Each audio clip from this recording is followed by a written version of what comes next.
pengunjung Pantai Kembar Terpadu. Selamat siang. Selamat siang. Oke, dan sepertinya ini juga live streaming ya? Iya, live streaming, betul sekali. Jadi kita sapa juga dong teman-teman yang live streaming. Halo, apa kabarnya? Apakah sudah siap untuk menyaksikan live talk show kali ini ya? Dan kita akan ngomongin soal budaya. Betul sekali. Oke. Kita berikan waktu seperlunya untuk Mbak. Buat aku? Buat aku, oke. Baiklah. Kita izin pamit terlebih dahulu ya. Oke, siap. Boleh pamit, nanti aku panggil lagi ya. Oke, terima kasih Hanif dan Ara. Boleh kita kasih tepuk tangan dulu buat MC-nya yang luar biasa ya. Oke semuanya, Bapak, Ibu, dan teman-teman adik-adik, saya pengen menyapa sekali lagi. Selamat siang. Selamat siang, oke. Yang sini ada suaranya. Tapi yang sana saya pengen dengar juga selamat siang semuanya. Siang luar biasa. Gimana hari Minggu akhir pekannya, seneng main ke Pantai Kembar Terpadu? Seneng, kenapa seneng? Saya boleh mendekat ke ibu ini, ibu berkacamata. Oke, gak apa-apa saya samperin ya ibu ya. Soalnya seneng, kenapa seneng? Apa yang dilihat dari Pantai Kembar Terpadu ibu? Pertama, untuk minggu hari ini kebetulan banyak pertunjukan. Tempatnya sejuk. Bersih, untuk besok juga libur begitu. Udah. Pas banget acaranya pas hari libur ini. Ya, tadi sudah nonton apa aja ibu? Nonton wayang. Nonton wayang. Pagi apa ya arak-arakan itu. Iya, mumpung libur kita ke sini. Besok pun juga tanggal merah. Iya benar, iya. Oke, besok libur lagi ya. Nah, tadi teman-teman saya manggilnya teman-teman aja kali ya. Lebih enak ya? Boleh? Boleh? Saya panggil teman-teman boleh di sini ya. Nah, teman-teman di sini tadi kita pagi sudah menyaksikan beragam budaya ya. Ada dimulai dari arak-arakan, betul? Betul? Ini yang anak-anak muda mungkin akan bertanya-tanya. Apa sih itu arak-arakan? Selain ada arak-arakan ada apa? Karawitan, betul? Iya, karawitan. Seru nggak? Seru ya karawitannya. Kemudian setelah karawitan tadi kita juga menyaksikan bareng-bareng ada pentas wayang. Iya. Nah pertanyaannya adalah ini yang muda-muda tertarik apa enggak? Kenal apa enggak ya? Waduh kayaknya kalau belum kenal perlu PDKT terlebih dahulu ya. Dan saya boleh pantun teman-teman? Boleh Bapak Ibu semuanya saya boleh pantun? Kalau pantun jawabnya apa? Cakep, oke. Yang merasa cakep jawabnya harus paling kenceng gitu ya. Makan sate ambal bumbunya tempe. Belinya bareng Bunda Tari. Jangan cuma sibuk bikin konten di HP, yuk jaga laut biar tetap lestari. Baik, tepuk tangan buat kita semuanya ya. Baik, Bapak Ibu semuanya dan teman-teman yang sangat saya sayangi, ini kalau kita ngomongin dan berbicara soal pesisir, kebanyakan orang itu kalau main ke pesisir pikirannya tuh cuma dua. Apa? Yang pertama nyari hiburan, bener nggak? Iya, ke laut, ke pesisir cari hiburan dong ya. Atau yang kedua, cari ikan, bener boten Pak? Iya, cari ikan ya. Padahal semuanya ya, ini kalau di pesisir itu kita tidak hanya berbicara soal wisata, tidak hanya berbicara soal ikan, tetapi kita juga berbicara soal tradisi-tradisi masyarakat di daerah pesisir yang hari ini akan kita obrolkan, akan kita bincang-bincang ya. Dan perkenalkan saya Rina Rohmatun Hidayah, boleh dipanggil Rina, akan memandu jalannya sesi live talk show pada siang hari ini dengan dua narasumber hebat kita yang akan membahas bagaimana sih alam itu membentuk budaya, budaya membentuk manusia, dan bagaimana seharusnya manusia bertanggung jawab untuk alamnya tetap lestari. Karena kalau misal ketiganya bisa jalan beriringan, nah ini akan terus berkelanjutan kehidupan manusia ya. Kalau budayanya tetap ada, manusianya tetap bisa menjaga kelestarian alam, pasti alam juga seneng nih sama kita. Gak akan tiba-tiba nih ada bencana atau apa ya. Nanti kita akan diskusikan lebih lanjutnya. Boleh kita panggil dengan tepuk tangan yang meriah. Selamat datang kepada Pak Among Prasetyo Adi Nugroho dan juga Bapak Dr. Andes Ahmad Juwaidi. Boleh kita kasih tepuk tangan semuanya Bapak, Ibu, dan teman-teman, silakan. Monggo. Oke. Silakan Bapak. Iya. Oke, silakan Pak Among boleh di tengah. Baik ya. Ada yang sudah kenal sama beliau-beliau ini? Ada yang sudah kenal? Sudah ya? Apalagi beliau ini narasumbernya ada Pak Among, seorang dalang. Ada yang pernah menyaksikan pentasnya? Ada? Oke, luar biasa sekali ya. Bapak Pak Among, ya apa kabarnya Pak? Alhamdulillah hari ini sehat dan baik. Alhamdulillah juga hari ini cuacanya cerah ini. Iya, cerah banget. Ini mendukung suasana hati kita juga ya. Ya, dan juga suasana hati para pengunjung yang hari ini dapat kesempatan menyaksikan banyak banget penampilan-penampilan di Pantai Kembar Terpadu ini ya. Oke, dan juga selamat siang Pak Juaidi. Gimana kabarnya? Selamat siang, alhamdulillah baik, alhamdulillah. Oke, nah ini Pak Juaidi ini adalah salah satu penasehat dari teman-teman di Pantai Kembar Terpadu ya. Siap, siap. Oke, bagaimana nih Pak Juaidi melihat antusias masyarakat baik yang datang secara langsung ataupun yang datang secara online, bagaimana Pak perasaannya? Alhamdulillah sangat senang sekali, alhamdulillah. Terima kasih pada teman-teman semuanya. Oke, mudah-mudahan nanti kegiatannya tidak hanya berlangsung kali ini saja, tetapi akan berlanjut ya. Oke, baik ya Bapak Ibu semuanya, kita akan masuk ke sesi 1 di mana kita akan berbicara soal budaya pesisir dan nilai-nilai kehidupan masyarakat. Ya, tadi kita sudah menyaksikan karena ini rangkaian kegiatannya banyak sekali Pak Among ternyata ya. Dari pagi itu sudah ada sedekah bumi. Sedekah bumi, kemudian dilanjutkan ada karawitan, dilanjutkan juga tadi ada pentas dalang. Berarti kita sudah menyaksikan banyak sekali tradisi, banyak sekali budaya-budaya ya. Tapi bagaimana nih Pak Among kalau melihat budaya-budaya kayak sedekah bumi gitu ya. Itu sebetulnya esensinya apa sih Pak? Kenapa kita masyarakat harus melakukan hal itu di pantai? Apakah kita menganggapnya hal ini sebagai ritual saja atau sebagai bentuk penjagaan terhadap alam? Silakan Pak Among. Assalamualaikum warahmatullahi wabarakatuh. Terima kasih. Maaf mungkin saya bahasanya campur-campur nggih. Iya, tidak apa-apa, aman Bapak. Sugeng siang dumateng Bapak Ibu sedaya niki sing rawuh. Sugeng siang. Kayaknya ini komplit, ini enggak cuma dari sekitar Pantai Kembar, cuma kayaknya ada juga yang dari Kebumen, ada yang dari sebelah timur juga nggih.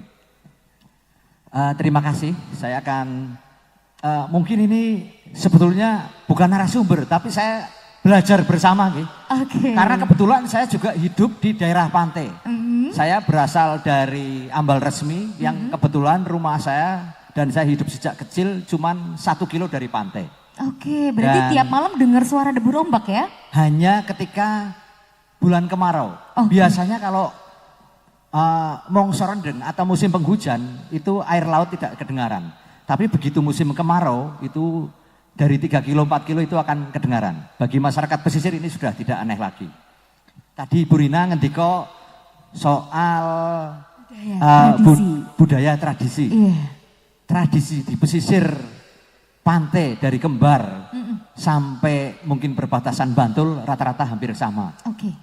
Terutama yang tadi dibahas adalah sedekah bumi. Iya. Atau memeteri bumi. Apa sih itu sebetulnya sedekah bumi? Betul. Sedekah bumi atau memeteri bumi itu biasanya dilaksanakan setahun sekali atau waktu-waktu tertentu. Kenapa diadakan sedekah bumi? Kalau menurut orang Jawa zaman dahulu, khususnya yang di pantai, karena kita hidup di bumi, makannya di bumi, yang dimakan hasilnya juga dari hasil bumi, kemudian kita kalau mati juga kita ditanam di bumi. Di Jawa itu ada istilah, kalau orang desa zaman dahulu, Bopo Akoso Ibu Bumi. Artinya? Nggih. Jadi bumi itu bukan benda mati, termasuk apa yang ada di atasnya. Tapi itu adalah saudara kita, bahkan itu ibu kita. Karena hasil yang keluar dari situ itu yang menghidupi kita. Terutama orang yang ada di pinggir pantai. Kenapa sedekah bumi? Kalau saat-saat ini itu memang menjadi ritual. Di setiap daerah berbeda-beda Mbak. Oke. Jadi ada selamatan, tumpengan, kemudian motong kebo yang kemudian ditanam.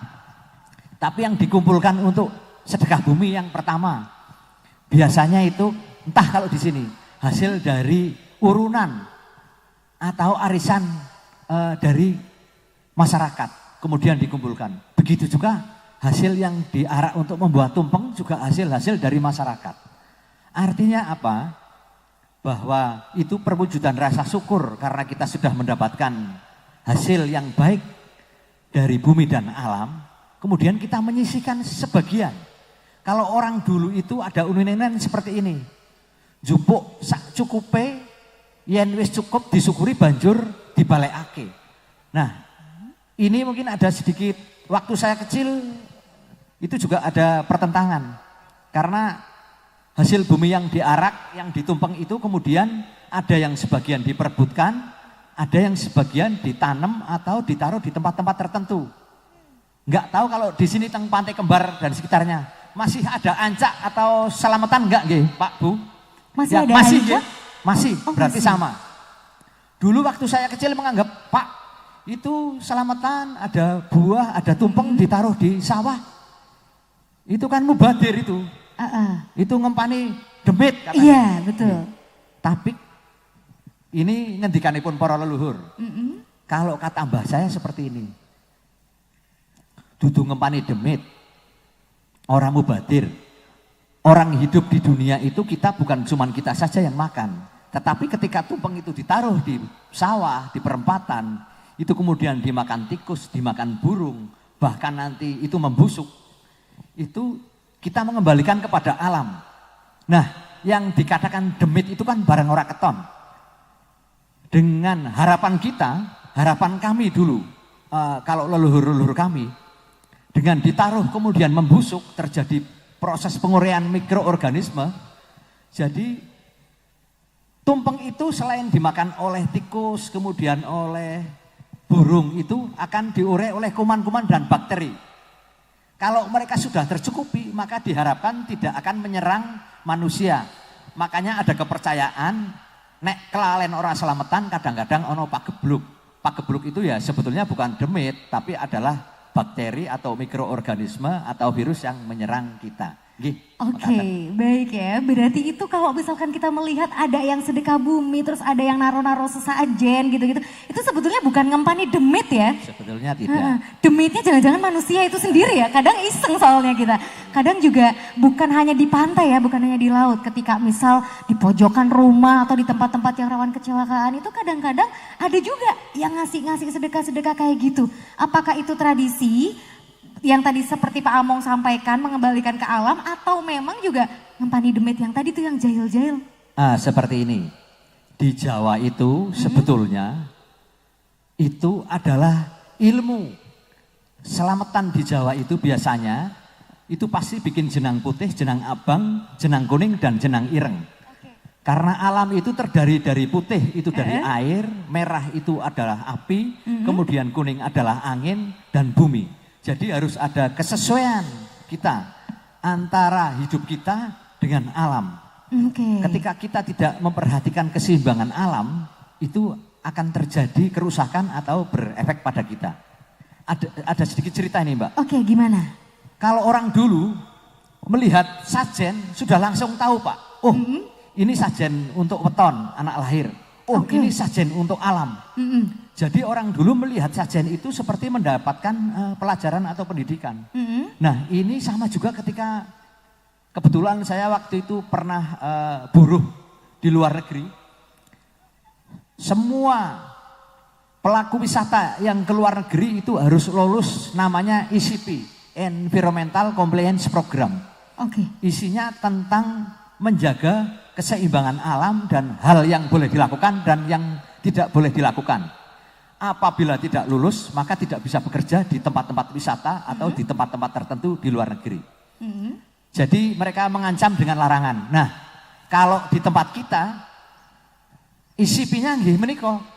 ICP-nya dengan melakukan selamatan, dengan dipahami, dengan kita tahu, hanya bedanya ancamannya kalau mereka kemudian tidak bisa bekerja atau ada hukuman tertentu. Tapi kalau di tempat kita mungkin dulu, nanti akan jadi pagebluk.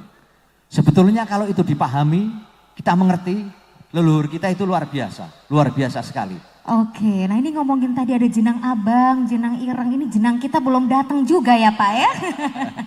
Oke, nah ini dari tadi Pak Among bilang bahwa orang dulu, tapi persoalannya kan kita nggak hidup orang dulu saja ya. Saya termasuk orang yang generasi sekarang, Mbak. Siap. Generasi sekarang yang barangkali teman-teman di sini atau penonton juga banyak anak-anak generasi sekarang ya, yang ini kadang-kadang kita mempertanyakan, apa sih tradisi kayak gitu? Klinik mistis apa nilainya buat kita anak muda?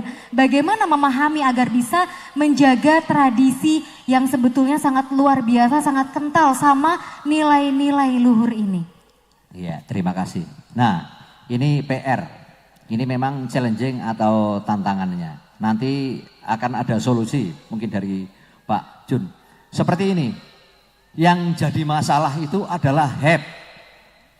Sebetulnya itu adalah ilmu pengetahuan yang disembunyikan lewat itu lambang-lambang seperti itu, tumpeng. Tumpeng itu merupakan lambang-lambang. Cuman karena sistem informasinya tidak dilanjutkan ke generasi sekarang, itu jadi dianggap mistik atau mistis. Sebetulnya kalau kita menyadari, contohnya seperti ini. Tidak akan terjadi tumpeng yang lengkap kalau tidak ada tanaman yang lengkap. Kalau sudah tidak ada janur, sudah tidak ada orang nandur ketan, sudah tidak ada orang nandur polowijo, kita harus ngambil dari tempat lain. Sementara yang dulu memakai baik janur, kemudian kupat atau daun, sekarang berubah menjadi plastik. Itu karena kita tidak tahu makna dan tujuannya. Sebetulnya kalau tahu makna dan tujuannya, kita tahu bahwa orang dulu itu luar biasa. Nah, apa sih esensinya kalau itu kita laksanakan? Otomatis kita itu menyisihkan sebagian dari hasil-hasil itu untuk dilaksanakan untuk acara-acara tertentu. Karena dulu itu ada lumbung. Kalau sekarang kan sudah tidak ada lagi, tapi masih ada kelompok tani, Pak. Itu lumbungnya sekarang itu dikelola oleh kelompok tani dengan sistem manajemen yang modern. Oke, baik, luar biasa. Boleh kita kasih tepuk tangan dulu buat Pak Among ya, yang sudah menjelaskan bahwa ternyata budaya itu bukan hanya soal tontonan saja. Oke, Pak Among, sepertinya kita butuh seduhan ya. Mana ini panitianya? Oke, nah sembari menunggu seduhan datang, kita akan beralih juga ke Pak Juaidi ya. Oke, baik Pak Juaidi, selaku kayak nanti gak fokus. Apa ini Mas? Apa ini? Ada gula semut. Apakah dihasilkan oleh semut? Oh bukan, oke. Terus itu apa? Izin. Iya. Menarik. Untuk kita ulas sedikit bisa ya? Ini Mbak, kalau gula semut kalau nggak salah asalnya dari gula Jawa, dari hasil kalau orang sini bilang apa itu? Legen atau apa? Jadi orang deres, kalau di tempat saya hasilnya di deres itu namanya legen atau nira, nira kemudian, dari ini saja kita bisa belajar ke orang Nun Sewu, Pak, dari orang deres.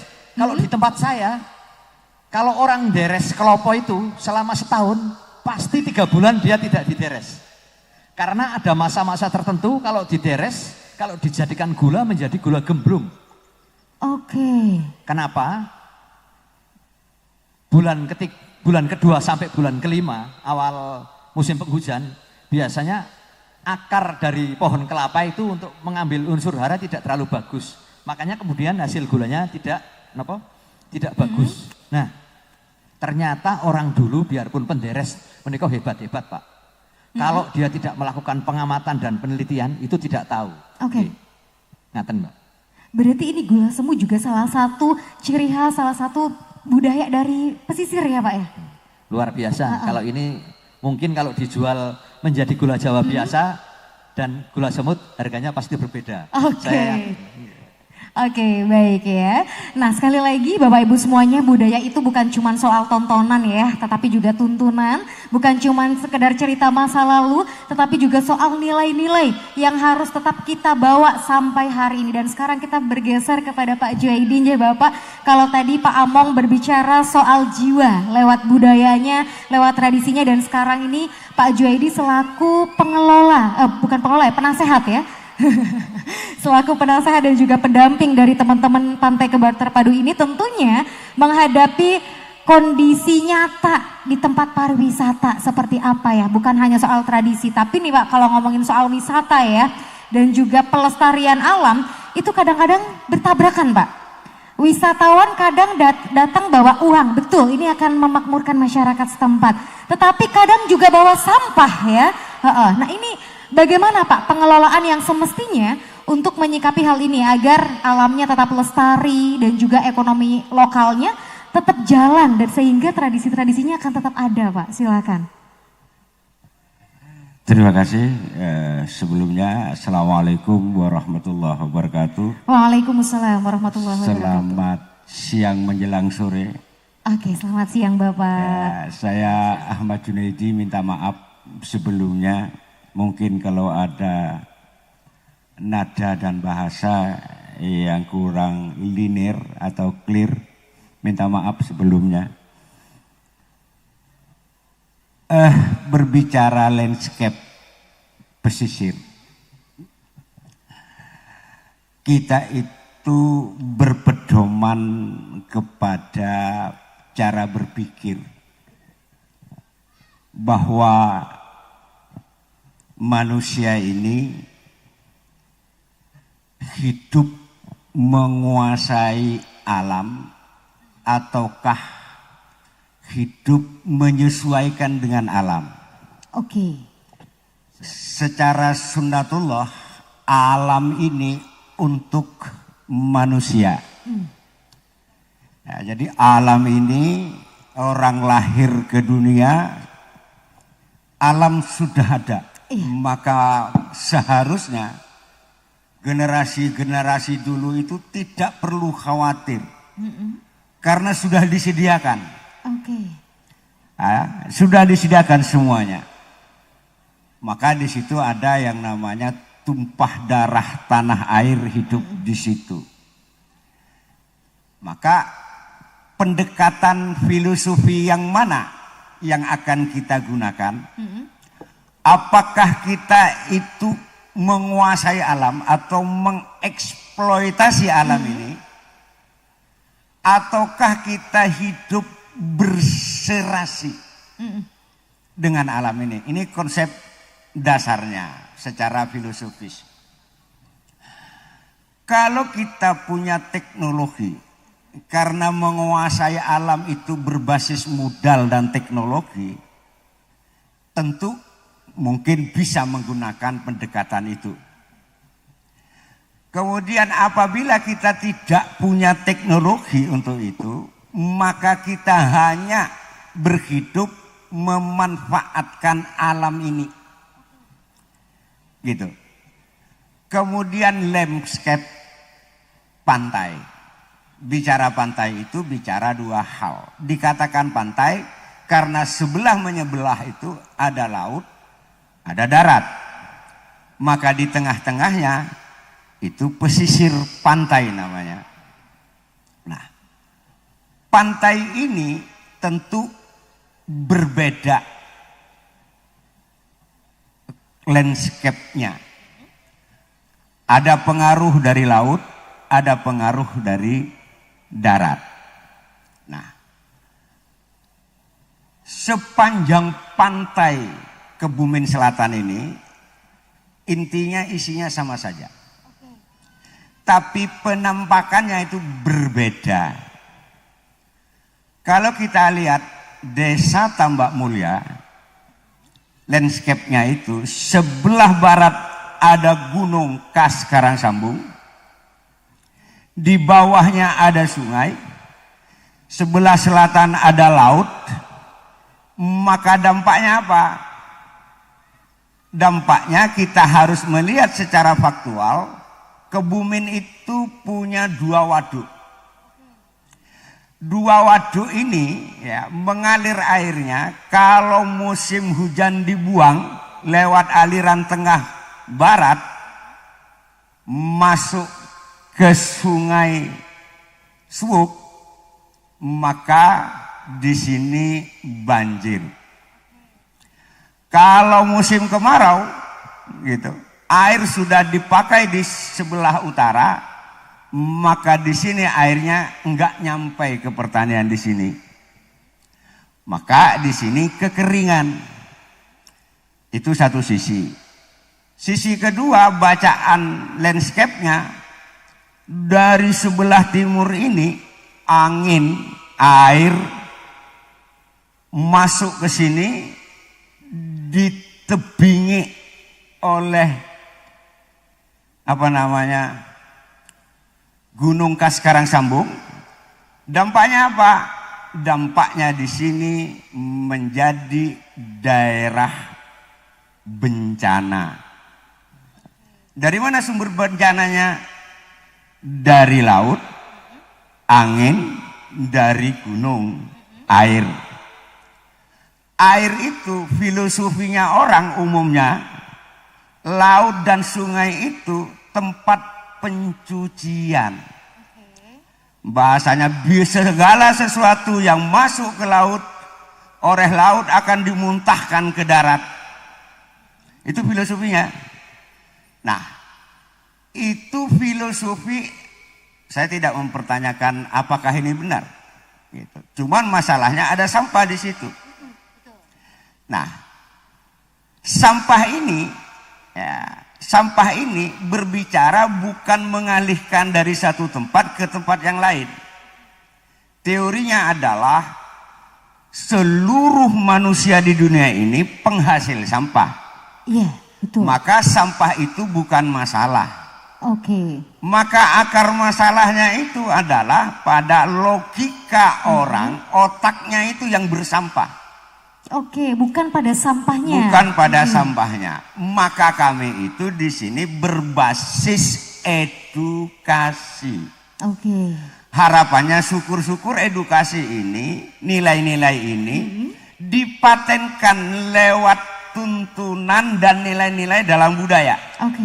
Dalam kesenian mestinya harus beda antara pesisir dengan daerah tengah dan daerah pegunungan. Maka sampah itu ada dua pola. Satu sisi sebagai nilai edukasi, sisi lain kita harus bersihkan sampah itu.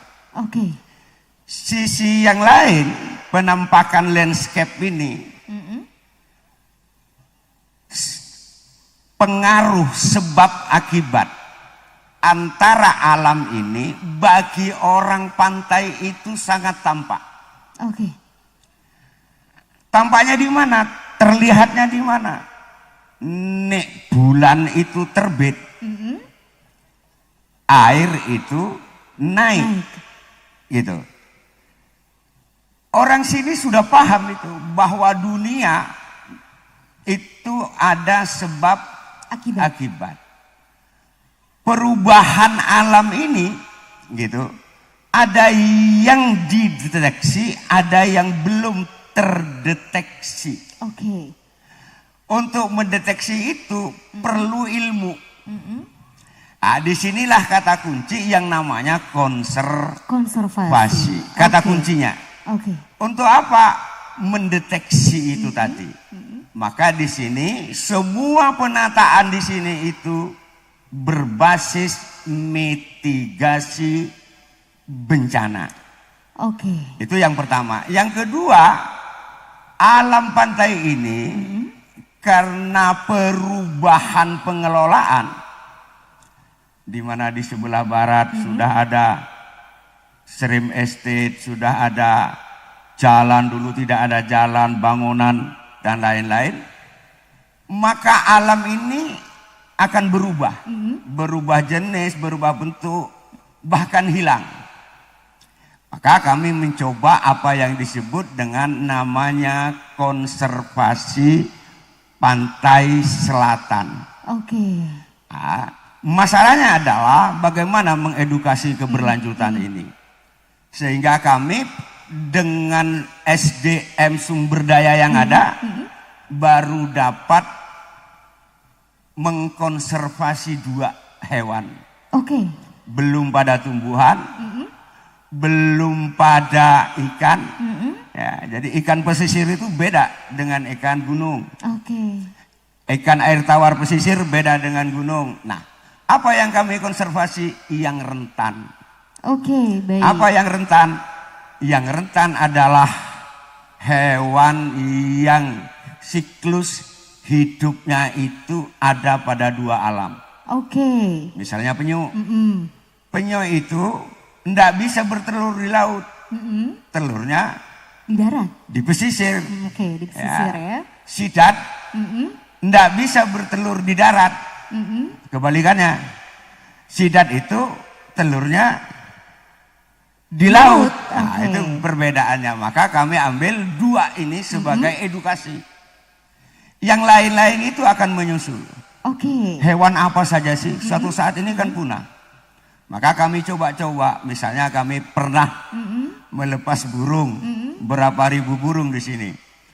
Lepas pagi, 2 hari lagi sudah hilang burungnya, ya, tinggal telurnya. Tinggal telurnya saja. Oke, baik Pak Juaidi. Berbicara soal konservasi Bapak ya, ini kita kalau dengar konservasi kan artinya bahwa kita harus bersinergi sama alam, menjaga sama alam ya. Ini bagi orang-orang yang tahu, tapi kita juga sering dengar kalau konservasi, masyarakat pasti sering bilang, alah nanti nggak boleh ini, nggak boleh itu, banyak larangannya, sehingga bertentangan sama masyarakat Bapak. Padahal kan kita tahu ya kalau yang tadi Bapak sampaikan, konservasi itu bukan larangan, tetapi untuk menjaga keseimbangan alam ya Pak ya.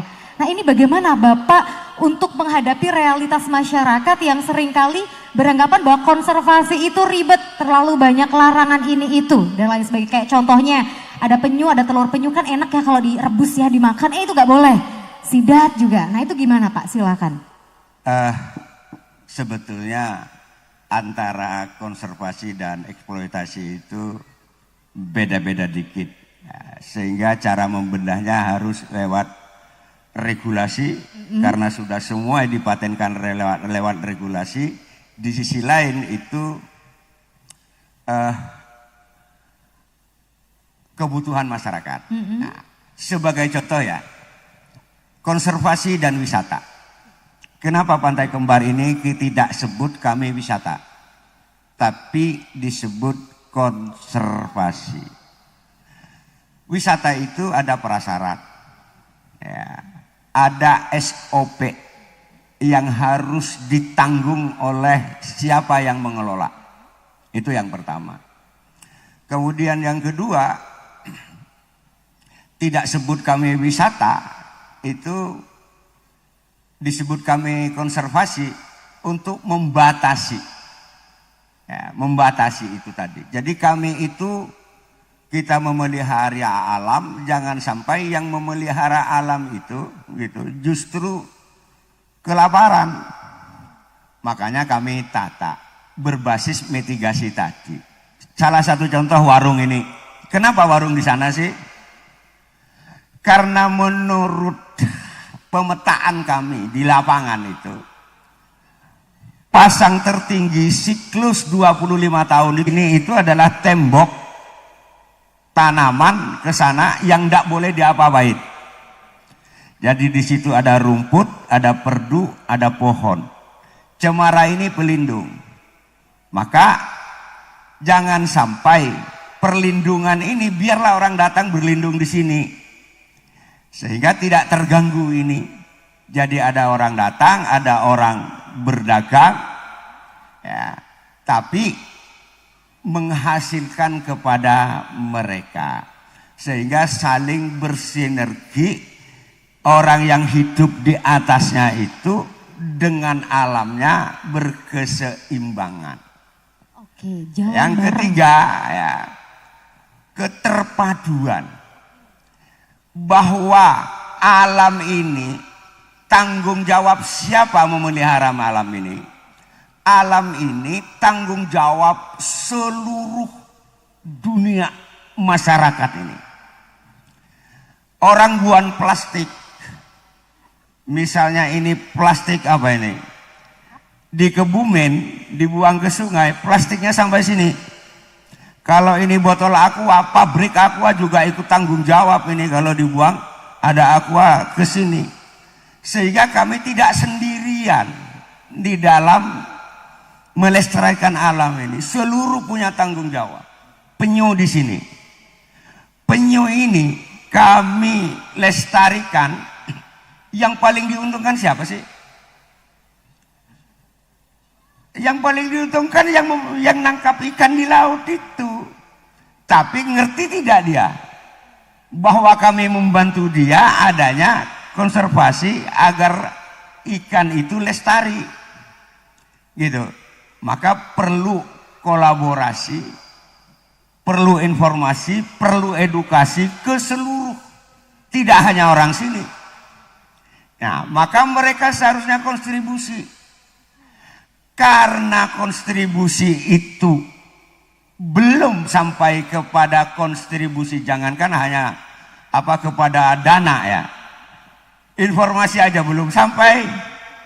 Nah, pekerjaan kita itu ke depan tantangannya masih luar biasa dan banyak sekali gitu. Mungkin itu sementara. Oke, baik, boleh kita kasih tepuk tangan dulu ya buat Bapak Juaidi ya. Kita jadi paham, kita jadi tahu bahwa ternyata kita hidup di alam itu harus berdampingan. Gak boleh egois ya. Kita juga harus menjaga. Nah, gak perlu khawatir bahwa kita tuh alam udah disediakan. Sebagai manusia tinggal menjaganya. Tapi problemnya adalah kadang-kadang ya itu ya Pak ya, kita abai untuk menjaga alam sehingga kelestariannya hilang begitu saja. Oke, di sini ada yang mau bertanya dulu, barangkali teman-teman virtual juga boleh kami persilahkan untuk bertanya, atau yang hadir boleh, kenapa sih Pak kudu penyu, kenapa sih kudu sidat, misal begitu atau apapun, silahkan boleh ditanyakan. Kami membuka sesi tanya jawab ya. Silahkan, ada yang mau bertanya? Oke, belum ya.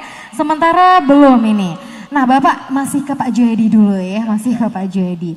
Oke ya, nah berbicara soal tradisi, berbicara soal konservasi tadi, ini sudah sangat cukup jelas ya bahwa memang manusia itu tugasnya adalah untuk menjaga. Salah satu upayanya adalah dengan melakukan konservasi. Pak, kalau tradisi yang ada di Kembar Terpadu yang sampai hari ini tuh masih ada itu sebetulnya apa Pak? Oke, jadi begini. Kalau bicara tradisi itu kan harusnya berbasis ilmu ya. Tidak semata-mata berbasis kebiasaan yang ada.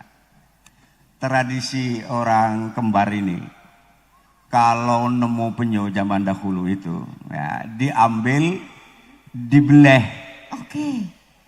Kemudian kepalanya, kepala penyu itu, kemudian dikasih cerita mereka ya, cerita mereka. Dikasih damin, damin itu apa? Limbah padi. Iya, dikurungi terus dilepas lagi kepalanya ke laut. Biar apa Pak? Hidup lagi?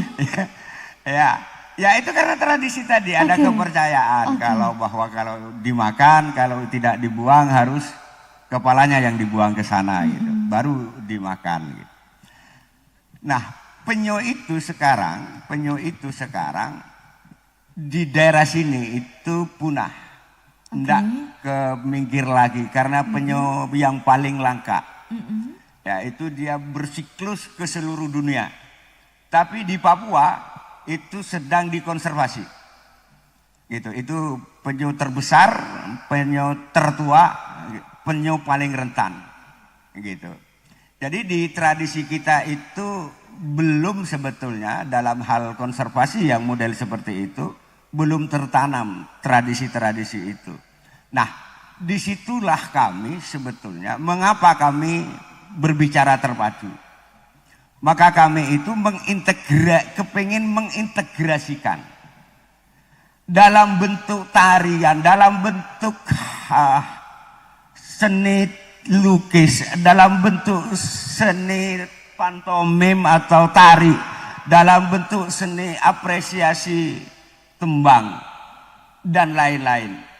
Kepingin itu memasukkan lembaga-lembaga ini walaupun belum sampai kepada anjuran panisme atau penghargaan, tapi ada di dalam budaya itu yang bisa kita pelajari secara zahir, yang bisa digali secara nilai-nilai, sehingga budaya seni itu tidak sekedar hiburan, tidak sekedar tontonan, tapi tidak sekedar tuntunan perilaku, tapi di situ juga ada aspek nilai bahwa manusia itu, kalau bahasa Jawa yang paling tolong diterjemah, menghayuning bawono gitu kata-kata orang Jawa itu kan, rahmatan lil alamin. Jadi rahmatan lil alamin, kepada alam. Alam ini sabda alam. Ya, alam ini ayat-ayat ya, yang perlu kita baca. Maknanya seperti apa? Kemana arahnya alam ini? Siklusnya seperti apa? Bagaimana kita itu melakukan cetak tindaknya? Kalau dalam ilmu filsafat itu ada ontologisnya itu apa? Epistemologisnya bagaimana? Aksiologisnya itu seperti apa? Sehingga teman-teman di sini dalam berkonservasi itu terintegrasi ke seluruh pola, ke seluruh masyarakat, ke seluruh dinas. Alhamdulillah ya, dari pemerintah itu sudah peduli, mulai melihat kami. Ini sangat luar biasa dan saya sangat mengapresiasi. Ya, artinya adanya tidak ngapa-ngapain dengan kami itu sudah alhamdulillahi rabbil alamin. Kira-kira seperti itu ya.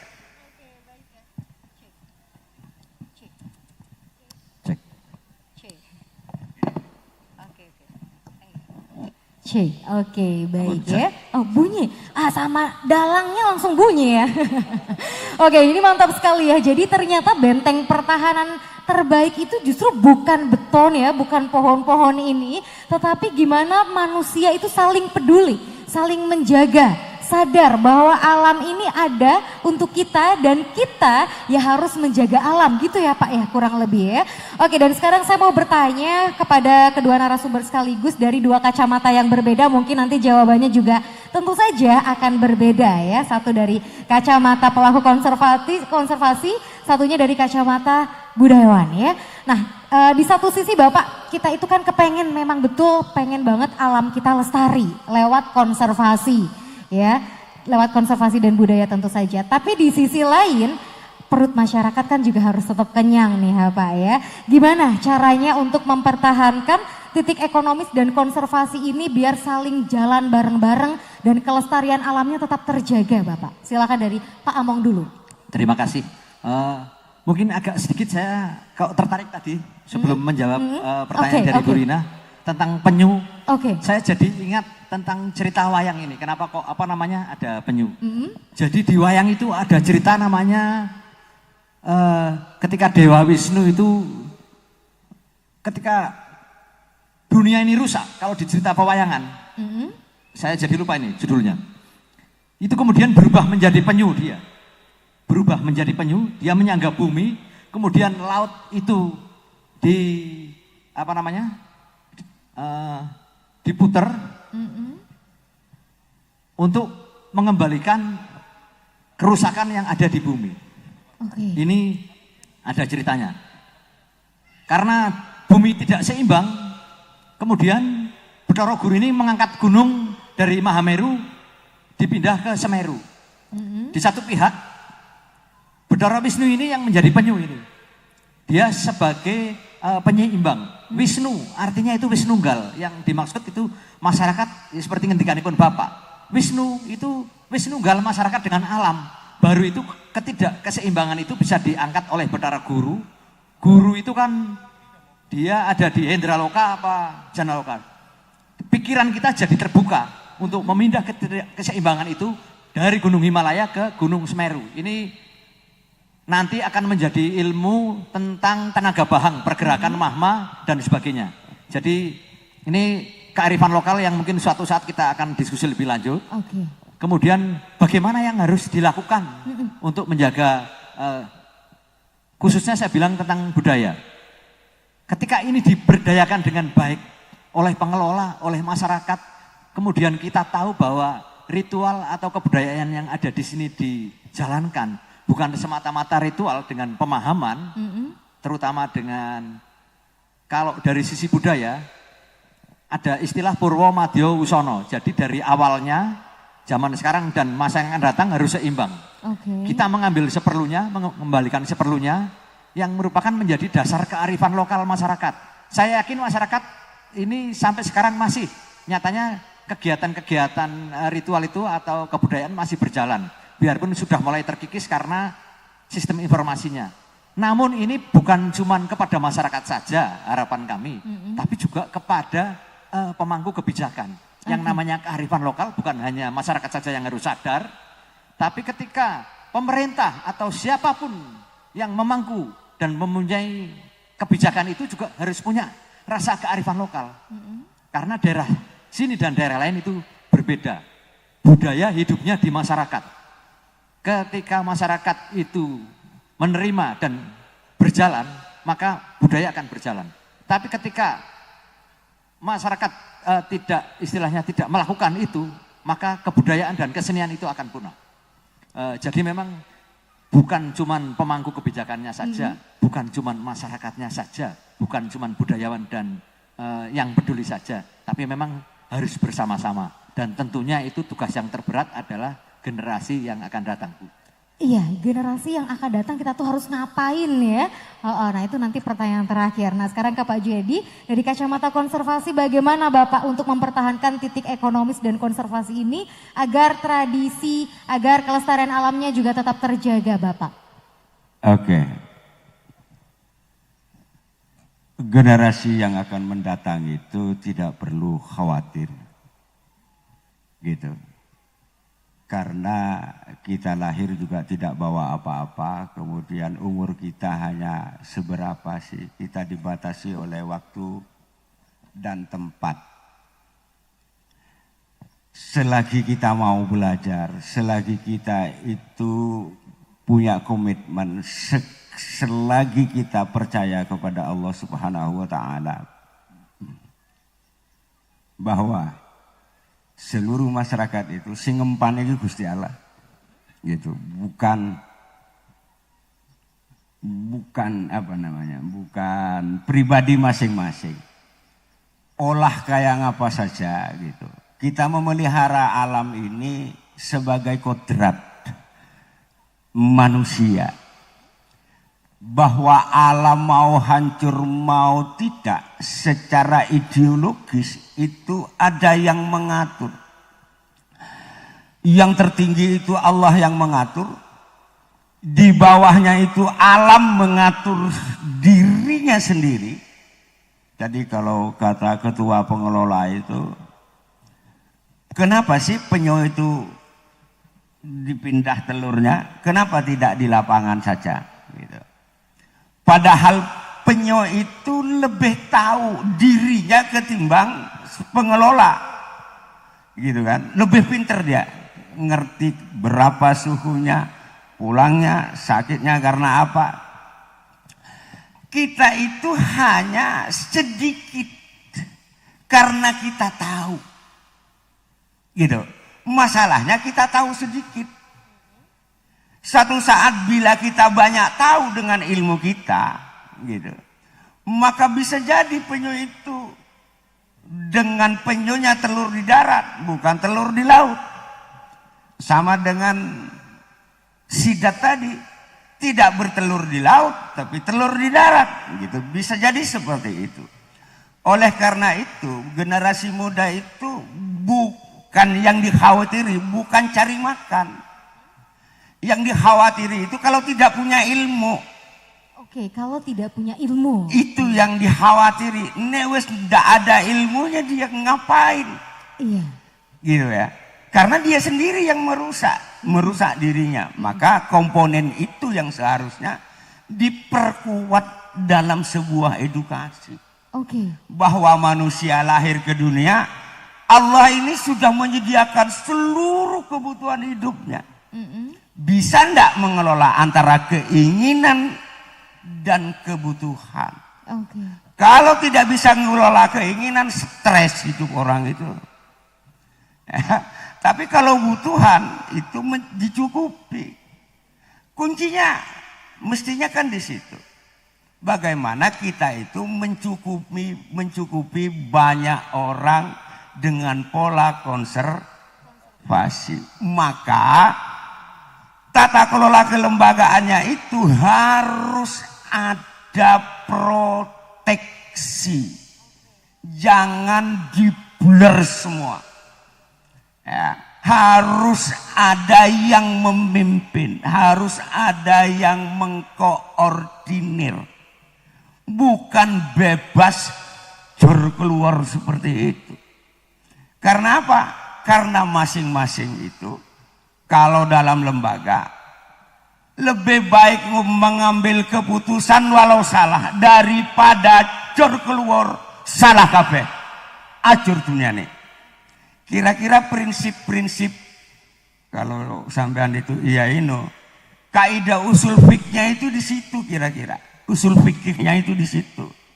Kalau tidak paham kaidah usul fikih ya jor keluar.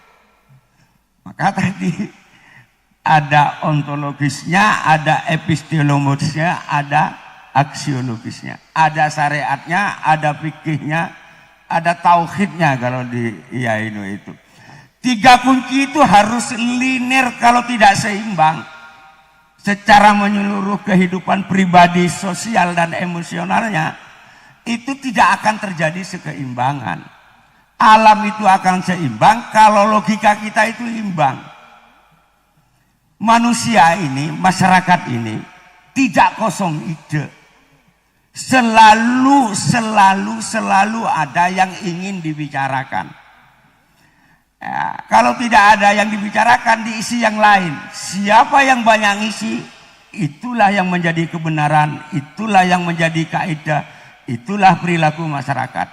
Maka kita sebagai orang yang bergerak di badan konservasi mengisi itu, maka ini namanya terpadu. Jadi seni di budaya ada kita, masa kita konservasi di sini senimannya orang Madang, ya masa orang sini ya kita konservasi yang lain-lain tidak ngambil manfaat nikmat hikmah barokah dari sini. Konsep itu yang kami lakukan sebagai pengelola di Pantai Kembar Terpadu ini. Oke, baik ya. Artinya alam, budaya, dan manusia ini memang harus saling menjaga, harus bisa seimbang jalannya bareng-bareng gitu ya. Siap. Oke, baik. Ada yang mau bertanya? Kami persilahkan barangkali dari audiens secara online. Oke, boleh. Silakan, boleh diperkenalkan namanya siapa, dari mana? Boleh diceritakan, boleh disampaikan apa pertanyaannya dan ditujukan kepada siapa? Sebelumnya Assalamualaikum warahmatullahi wabarakatuh. Waalaikumsalam warahmatullahi wabarakatuh. Perkenalkan, nama saya Ivan dari Jakarta. Oke. Salam kenal Pak Among. Salam kenal Pak Jun. Pertanyaannya sebenarnya simpel Pak. Untuk Pak Among, culture masyarakat atau cara Pak Among untuk mengangkat budaya sekitar itu apa ya, kayak gitu. Oke. Kalau untuk Pak Jun sendiri, kontribusi yang sudah dilakukan Pak Jun yang bisa dilakukan untuk anak-anak muda sekarang itu, cara mudahnya itu seperti apa ya Pak Jun? Gitu sih, terima kasih. Oke, baik, terima kasih jauh-jauh dari Jakarta ya ke Pantai Kembar Terpadu. Oke, baik, kita ke Pak Among dulu. Pak Among silakan, gimana sih caranya mengangkat culture saat ini ke generasi era sekarang Pak, silakan. Terima kasih. Saat ini yang saya lakukan, dan bukan saya sebetulnya, kami dari, saya berasal dari Ambal Resmi, itu adalah memberikan ruang karena kebetulan kebudayaan pesisir yang di tempat kami itu masih berjalan. Yang pertama adalah memberikan ruang dan pelatihan. Sebagian itu memberikan pelatihan kepada anak-anak yang baik anak muda, orang umum maupun orang tua. Sebagian itu orang tua. Dan yang krisis itu adalah ruang. Ketika mereka berlatih sudah bisa dan melestarikan, kadang-kadang mereka butuh ruang untuk mengekspresikan. Jadi yang kami lakukan selain melakukan pelatihan, terutama seni tradisi yang hampir punah itu, kita memberikan pelatihan. Terus yang kedua memberikan ruang. Jadi ada suatu tempat untuk mengekspresikan budaya itu. Cuman ya tetap harus kolaborasi. Ketika pentas tidak bersama dengan UMKM, tidak dengan masyarakat, kemudian masyarakat sekitar tidak dilibatkan, biasanya itu akan mandek. Demikian, terima kasih. Oke, berarti artinya sejauh ini masih ada anak-anak muda yang melek dan peduli sama tradisi gitu ya Pak? Alhamdulillah, sebagian ini masih. kita rintis lagi. Gitu. Oke, itu kalau yang sudah melek, bagaimana kalau misalkan anak-anak muda yang nggak melek, nggak peduli, itu kita gimana mengedukasinya Bapak? Ada beberapa cara, diantaranya yaitu saya kebetulan tadi sebelum kesini sempat berdiskusi dengan Pak Jun dan itu sebagian juga sudah kita lakukan. Mungkin kalau untuk rekan-rekan ini kelihatannya memang kurang berguna. Kami itu sering berkumpul untuk melakukan tadinya hanya kumpulan-kumpulan Mas. Jadi kumpulan-kumpulan terus kita galang, kalau yang belum melek ya di kumpulan-kumpulan itu, Terus kita mulai menularkan virus-virus. Kalau ada bandar kita pentaskan. Tapi kalau tidak biasanya kita melakukan dengan sistem arisan. Itu sistem arisan. Tentunya ya virusnya ini sudah virus yang biasanya bukan ya seperti tadi itu. Bukan hanya masa lalu saja. Relevansinya dengan sekarang itu apa sih? Biasanya kita perbandingkan. Dari situ mereka itu mulai tertarik. Demikian. Oke, nek belum melek suruh melek gitu ya, dibangunin ya. Oke, dikentangi. Nah ini buat Pak Among, buat Pak Ju. Nah ini gimana nih Pak, upaya apa yang sudah dilakukan oleh Bapak untuk mengajak anak-anak muda terkait dengan konservasi ini Bapak, silakan. Oke, terima kasih. Ya, jadi kalau saya pribadi itu, saya ini bukan siapa-siapa. Gitu ya, nggak ada saya juga kembar ini jalan gitu, kira-kira begitu. Karena saya bukan siapa-siapa, jadi saya ini memposisikan diri itu sebagai pemberdaya. Ya, kenapa pemberdaya? Pemberdaya itu begini sederhananya. Saya akan merasa berhasil kalau si A tidak bisa ngomong A, kemudian saya tuntun, kemudian dapat ngomong A, sukses saya.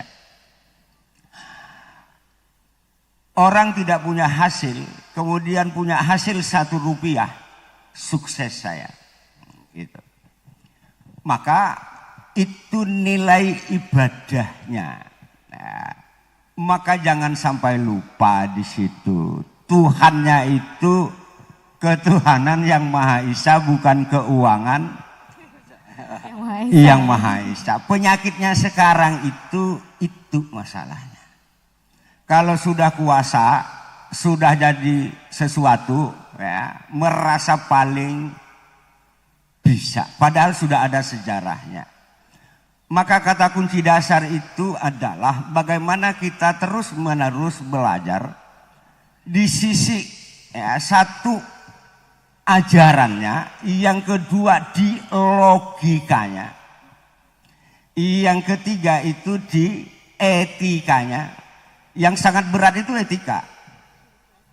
Ya, maka etika ini mestinya ya, itu kalau dulu ada akhlak namanya kurikulum. Akhlak dapat 5 ndak naik. Sekarang itu sudah keterampilan proses atau learning manajemen education learning ya. Deep learning. Polanya beda. Maka akhlak itu menyangkut budi, rasa, logika itu menyangkut akal, seni itu menyangkut rasa. Keseimbangan itu oh ini kok bicara ke situ. Apa yang saya lakukan? Saya keliling Mas. Siapa yang mau belajar gratis sama saya, enggak pernah mikirin bayaran. Siapapun bisa ada waktu di jalan boleh. Nginep neng musola anak kanca ngobrol boleh. Itu yang saya lakukan. Pemerintahan desa kami masuk. Jadi saya sudah menghadiahkan hidup saya untuk pemberdayaan itu. Ya, kalau tanya jabatan sih jabatannya apa? Sing beri jabatan itu orang kembar ini. Jabatannya apa? Pembina gitu kan ya. Kemudian apa? Jabatannya pemberdaya. Apalagi penasehat, padahal saya bukan tukang nyehati orang.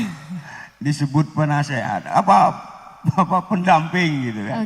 Sering disebut tutor. Saya bukan siapa-siapa. Saya seduluran. Ngobrol bersama itu yang kami lakukan. Gitu. Saya menganggap saya biasa, orang lain juga biasa. Sehingga kami berdialog.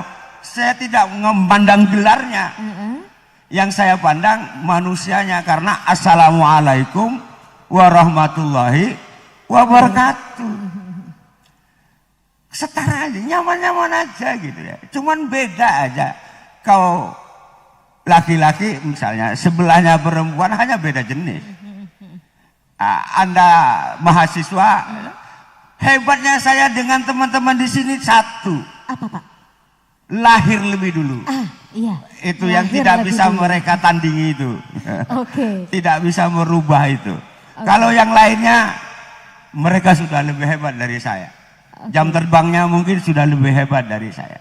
Sehingga apa yang saya lakukan, ya itulah, saya tidak punya warna untuk mewarnai ini. Karena seluruhnya itu sudah berwarna. Oke. Ya, sehingga tidak bisa sebuah masyarakat itu kita bentuk. Oke.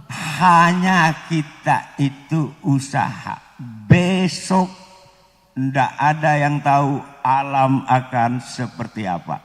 Minimal punya perencanaan, minimal punya arah, minimal punya nilai, minimal itu dibicarakan bersama. Kata kuncinya itu, jangan sampai perubahan tanpa arah.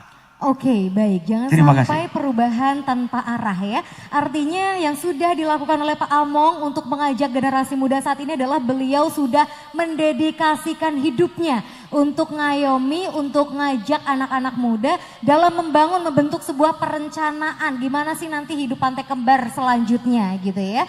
Oke, baik Bapak, ini karena sudah ada di penghujung acara, boleh masing-masing memberikan satu closing statement untuk kita semuanya. Kita mulai dari Pak Among, silahkan Bapak. Terima kasih sekali. Saat ini sebetulnya saya diberi kesempatan untuk belajar. Jadi memang saya setuju dengan Pak Jun bahwa untuk konservasi, untuk lingkungan dan sebagainya, memang sebaiknya kita, kalau menurut saya pribadi, kita bisa belajar di mana saja, kapan saja, dan dengan siapa saja. Semoga kegiatan sore ini bermanfaat dan bisa seperti harapan dari semua rekan-rekan dan panitia. Terima kasih. Oke, baik, terima kasih Pak Among. Dilanjut Pak Juaidi, silahkan. Terima kasih. Yang pertama, jangan sampai berhenti belajar, walaupun sudah sarjana. Apalagi tidak pernah sarjana. Ya, sisihkan waktu untuk terus belajar. Jangan hanya scroll-scroll HP saja gitu. Jadi nanti HP itu yang mengisi Anda. Itu yang pertama. Yang kedua, pada saat kita ingin membangun sesuatu itu, tolong dipetakan. Kalau sebuah wilayah kota akan dibangun masjid, dicatat saat itu ada apa saja. Oh, ada pohon ini. Kalau perlu, oh cacingnya apa, jangkriknya berapa, kala jengking berapa, kala yang tidak jengking berapa. Kemudian yang hidup itu dipindah. Kalau ada misalnya ditebang, yang tebang itu diganti yang tempat yang lain. Jangan pakai logika seluruh tumbuhan itu harus ditanam. Karena bisa jadi tumbuhan yang bukan lokal di situ mateni yang lokal, yang endemi. Maka konsep tadi, ya, kalau kita ingin membangun sesuatu itu, lihat ya, apa yang ada di situ, kemudian baru dibangun setelah mengerti apa saja yang tidak diuntungkan. Yang sehingga kalau perlu jinnya dipamiti di situ gitu. Saya arep manggon bah gitu. Kon tindak misalnya. Pola-pola seperti itu mestinya konservasi itu jalan. Ya. Sehingga berbasis keilmuan bila kita melakukan sebuah bangunan, bukan sekedar berbasis keinginan. Terima kasih. Oke, baik, terima kasih. Boleh kita beri tepuk tangan yang meriah ya untuk kedua narasumber kita hari ini. Terima kasih Pak Among Prasetyo Adi Nugroho dan juga terima kasih Bapak Dr. Andes Ahmad Juaidi. Sangat luar biasa sekali ya, baru saja kita bersama-sama diskusi terkait dengan ketika alam, budaya dan manusia saling menjaga. Ya, memang keberlangsungan alam ini ada pada kita semuanya. Dan Pak Juedi tidak bisa bekerja sendiri ya untuk menjaga konservasi. Pak Among juga tidak bisa sendirian untuk menjaga sebuah tradisi tetap ada. Jadi kita harus bareng-bareng, ayo semangat mulai hari ini, bangun semangat kolaborasinya dan pulang dari Pantai Kembar ini minimal teman-teman sadar bahwa alam ini ada berdampingan dengan kita dan kita sebagai manusia harus menjaga keberlangsungan alam ya.